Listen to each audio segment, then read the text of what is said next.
ఎడారిలో సెలయేర్లు. మే 3వ తేదీ కొరకు వ్రాయబడిన ఈ భాగాన్ని మీకు చదివి వినిపిస్తున్నది సహోదరుడు పాల్ సుందరం. ఆ దినమున యెహోవా నామమును బట్టి ఆయనకు ప్రార్థన చేయు వారందరూ రక్షింపబడుదురు. యోవేలు గ్రంథము 2వ అధ్యాయము 32వ వచనము.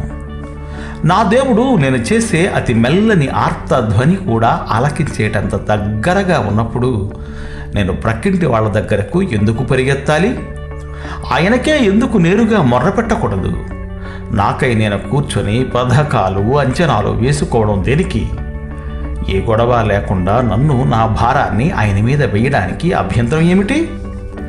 గమ్యం దగ్గరికి సరళ రేఖలో పరిగెత్తేవాడే సరైన పందెగాడు. అలాంటప్పుడు నేను అటు ఇటు పరిగెత్తడం దేనికి? సహాయం కోసం మరెక్కడో వెదికితే నాకు మిగిలేది నిరాశ తప్ప మరేమిటి? అయితే దేవుని దగ్గర నాకు అన్ని సమస్యల నుండి విడుదల దొరుకుతుంది. ఆ నిశ్చయతను ఆయన నాకిచ్చాడు.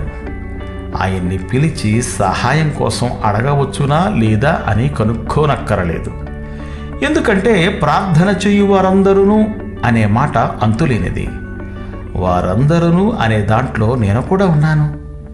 అంటే దేవుణ్ణి అడిగిన వాళ్ళు ఎవరైనా అందరికీ అది వర్తిస్తుంది.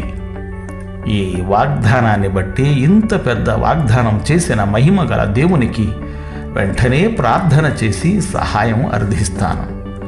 నాకు క్షణాల మీద సహాయం అందాలి. ఎలా అందుతుందో నాకైతే అర్థం కావడం లేదు. అయితే అది నాకు అనవసరం. వాగ్దానం చేసిన వాడే దాన్ని నిలబెట్టుకునేందుకు మార్గాలు పద్ధతులు ఆలోచించుకుంటాడు. నా పని కేవలం ఆయన ఆజ్ఞకు లోబడమే.